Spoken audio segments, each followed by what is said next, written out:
Naam, leo ni siku njema, siku yenye faraja, siku nzuri, siku ambayo kila mtu natumai atakuwa ni mzima wa afya. Lakini pia kama kuna namna yoyote ambayo hali si shwari, basi tuendelee kuomba nguvu ya ulimwengu, nguvu ya universo. Lakini kwa juhudi zetu pia vile vile tuweze kuomba hekima, tuweze kujibidisha kuweza kuyaweka mambo sawa na kuyaweka vizuri, kwa sababu tunaishi kwenye duality moja, tunaishi katika mzunguko wa aina moja, tunaishi kwenye maisha ya aina moja. Chochote kinaweza kutokea, kinaweza kumtokea mtu mwingine.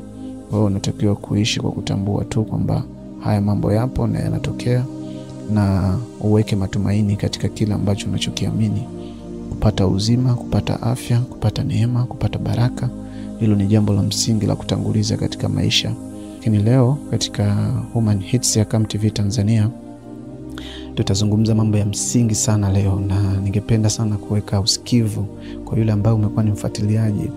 Uweke usikivu hali ya juu sana hapa, kwa sababu hii mada ambayo tutazungumza leo ni mada ambayo kidogo inahitaji umakini na utulivu hali ya juu sana. Mara nyingi watu hivyo havizungumzi. Wanazungumza kwa uchache, lakini hawaviweki katika mtiririko ambao mtu ataelewa kwa haraka. Imekuwa ni ngumu sana kuviingiza hivi vitu kwenye fikra, kuviingiza kwenye akili, kwa sababu tokea utoto watu wamefundishwa vitu vingine kabisa. Jitahidi sana wakati unafuatilia hivi, usisahau kusubscribe katika akaunti hii au katika akaunti zetu, na pia vile vile kulike, kushare pamoja na kucomment. Itakuwa ni jambo la maana sana na jambo la msingi, kwa sababu unakuwa mwanafamilia na mambo mengi utayapata kupitia mwendelezo huu. Na haya tunayojifunza, hatujifunzi kwa siku moja, tujifunzi kwa leo. Itachukua muda, inaweza ikachukua zaidi ya miaka 5, zaidi ya miaka 10 unajifunza tu haya. Ni sehemu ya maisha. Ndio maana tukasema inaitwa Human Hits. Yaani itakuwepo tu muda wote, wakati wote haya mambo. Sasa leo tutazungumzia kitu kimoja hivi ambacho mara nyingi umekuwa ukikisikia tu kwa watu katika mitandao ya kijamii, watu mbalimbali wakizungumzia kuhusiana na mambo ya holographics, matrix, lakini pia duality. Yaani maneno ya Kiingereza ni katika lugha za Kigiriki, za Kiingereza, lugha za kigeni kwa ufupi.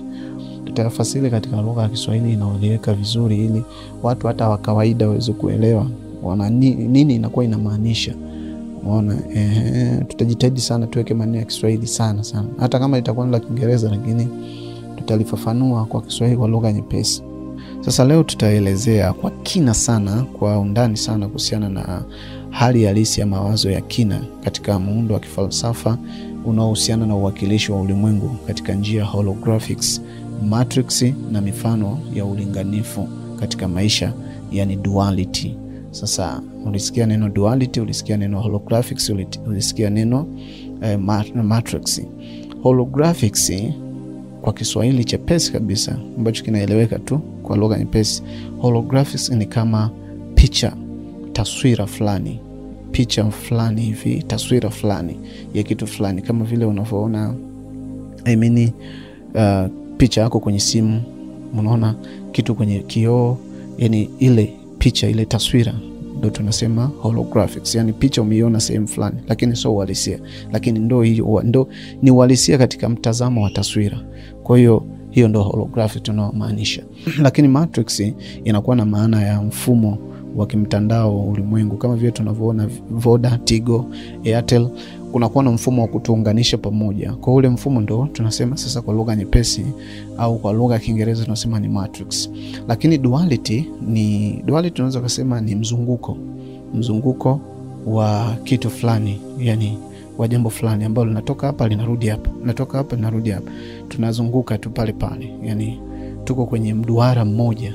Yani ulipoanzia ndipo utapotokea, ulipotokea ndipo utapoanzia. Hiyo ndio tunasema mfano mfupi wa duality. Sasa mawazo haya, mtazamo huu ndo tutakaozungumzia leo. Leo nahitaji umakini sana jamani. Naomba sana umakini. Ni jambo la msingi sana kusikiliza haya mambo kama kweli ni mfuatiliaji. Sio kila mtu ataelewa haya. Ni watu wachache, na sisi tunataka watu wachache hao ambao watakaoelewa.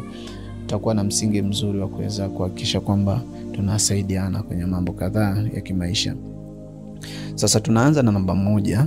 Jambo la kwanza ambalo tunasema maana halisi ya uwakilishi wa holographics na matrix katika ulimwengu tunaoishi. Tuanze na ulimwengu wa holographics. Holographics kama sehemu ya taswira. Nimesema holographics kama taswira, kama picha fulani ambayo tunaitazama kwenye kioo, ni mfano wa kitu fulani lakini ni picha, taswira ya kitu fulani. Kwa hiyo tukitazama katika maisha ya ulimwengu tunaoishi kifalsafa, tunaweza kuangalia katika fizikia au katika physics au katika sayansi ya sasa, ambapo tunaangalia nadharia ya ulimwengu. Sasa hii hologram katika dhana ya kifalsafa na kifizikia au physics au sayansi tunaoisoma au tunaishi nayo kwa sasa, nadharia hii, ulimwengu unaonekana kwamba una uwakilishi wa hologram. Narudia tena hapa.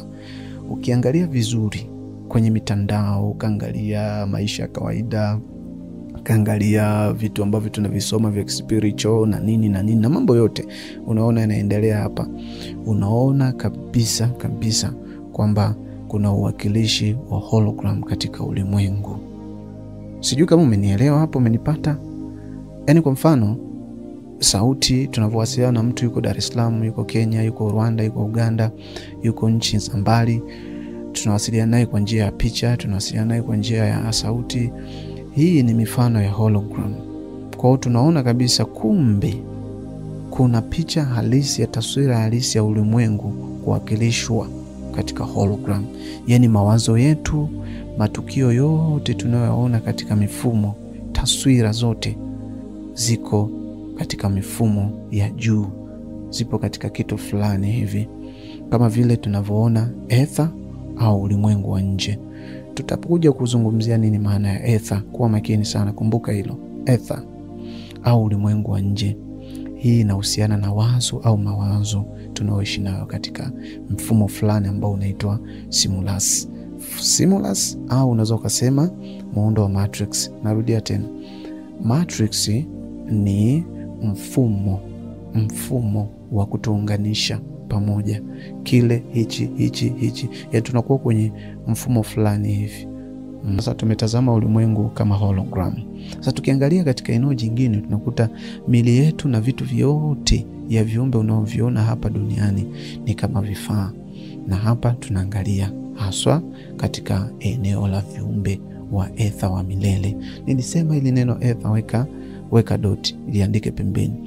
Mili yetu ya kibiolojia hii unaiona, narudia tena, mili yetu ya kibiolojia hii unaiona inaweza kuwa ni vyombo vya muda ambavyo vimetumika na roho pamoja na nafsi. Narudia tena, tuelewane vizuri jamani. Kweni makini, nimesema mada ni ngumu sana hizi, zinahitaji utulivu. Mili yetu hii unaiona kibiolojia inaweza kuwa ni vyombo vya muda ambavyo vimeshatumika na roho au nafsi. Na hii inamaanisha na inaonyesha katika uzoefu wa kudumu katika dunia. Zingatia hilo. Sasa katika eneo jingine tunaangalia mifano ya umoja na kutengana. Hapa ndipo tunaenda kwenye neno la Kiingereza linalosema, uliokuwa unalisikia na unalisikia kwa watu wengi wanalisema, linaitwa duality. Yaani duality kwa Kiswahili ni umoja na kutengana. Mzunguko fulani hivi, umoja na kutengana, umoja na kutengana, kitu fulani na kitu fulani, kitu fulani na kitu fulani. Kuna wakati niliwahi kukwambia kwenye mada zilizoisha kwamba kuna ile dhana ya juu chini, juu chini, juu chini, upendo ubaya, upendo vita. Kwa hiyo ili tusikilizane vizuri hapa na tuelewane vizuri katika dhana hii ya ulimwengu katika maisha ya holographics, matrix pamoja na duality. Katika umoja na kutengana, katika hali hii ya duality ambayo tunaizungumzia, kuna mifano mingi sana ambayo tunatakiwa tujifunze na tuelewe sana hapa. Kwa kweli natoa siri kubwa, natoa elimu kubwa sana ambayo watu wengi hawaijui. Ukiangalia kwenye mimea, ukiangalia kwenye wanyama, ukiangalia kwenye kila kitu unachokiona, lazima hichi ninachokizungumza hapa utakithibitisha. Twende ndani. Inasemaje duality? Inasemaje umoja na kutengana? Tuanze kwa mwanadamu mwenyewe. Kuna mwanamke na kuna mwanaume. Hii ni dhana ya kawaida kabisa ya kifalsafa ambayo dini zote na dini nyingi imekuwa ikizungumzia hasa katika mambo ya uzazi, mwingiliano wa nishati ya kike na kiume. Na ndio maana ukienda kwa China huko, kwa wenzetu huko, kuna ile dhana ya yin na yang. Kama ushawahi kusikia kuna kitu kinaitwa yin na yang, yani kike kiume, kike na kiume, ambayo inaunda mzunguko wa maisha. Narudia tena, inaunda mzunguko wa maisha.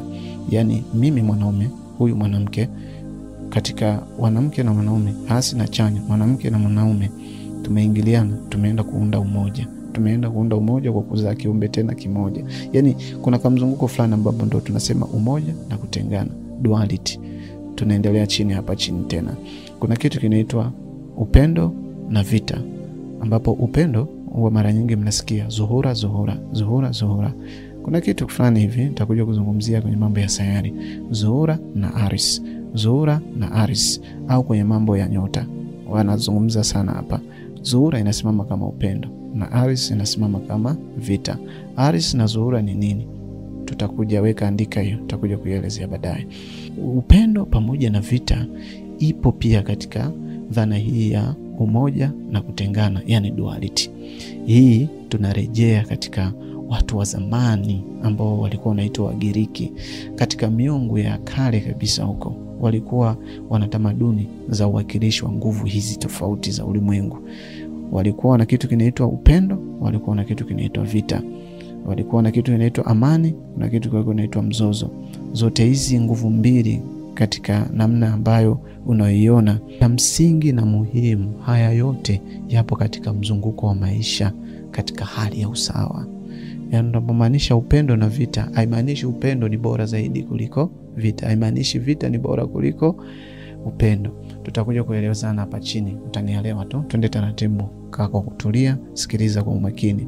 Tukiangalia mfano mwingine unasema mzunguko wa maisha, ambapo tunajikita zaidi katika eneo hili la kuzaliwa na kufa. Bado tuko kwenye duality ile ile, kuchomoza na kulala. Bado tuko kwenye duality ile ile, jua na mwezi. Bado tuko kwenye duality ile ile. Yote hii mifano ya duality ni mizunguko ambayo inayofanyika katika ulimwengu. Narudia tena, yote hii mizunguko inafanyika, inatendeka katika ulimwengu. Tukija katika eneo jingine la ether pamoja na uhai wa milele, mwanzo nilikwambia juu, nitakuja kukuambia nini maana ya ether. Sasa ether ni dhana ya kifalsafa ya kale ambayo ilikuwa inatumiwa na watu hao katika mambo makubwa matano hivi, na mara nyingi umekuwa unayasikia na tunaongelea sana. Moja ni ardhi, maji, moto na hewa. Sasa hii ether inaingia hapo kwenye tano, yani ardhi, maji, moto, hewa na ether yenyewe. Mambo mangapi? Matano. Hata ukiangalia mkono wako una vidole vitano. Yani mkono wetu, utapokuja kusoma mambo ya nani za mikono, tutakuja kuzungumzia hayo mambo sana. Mikono yetu inawakilishwa vitu vitano katika mambo yale matano ambayo nilizungumza: ardhi, maji, moto na hewa na ether pia. Ether iko hapo. Ether iko hapo kwenye hiyo vidole vitano. Ether iko hapo. Tuelewane vizuri. Sasa kuwa viumbe wa milele, mambo haya huwa yanatafsirika hata kwenye dini zetu. Tumeona kwenye imani zetu, tumeona kwamba sisi ni watu wa milele, tunaishi milele, tutaenda huko, tuna nini. Labda nikwambie tu kwamba haya yote ni mawazo yanayohusiana na maoni ya kutafakari, ya kwamba sisi ni roho au nafsi za kudumu, tena zinazozunguka katika miili yetu mbalimbali katika dunia, na hii yote ni kwa lengo la kujifunza au kuendeleza jambo fulani. Na hapa unaweza kukaa chini ukachimba zaidi. Kuna mambo mengi sana katika dhana hii, katika eneo hili. Sitaki kuendelea hapo, lakini tuendelea hapa chini katika namna ya kifalsafa. Katika ulimwengu wetu unaweza kuonekana kama mchezo wa nguvu hivi tofauti tofauti tunazofanya kwa mizunguko fulani fulani.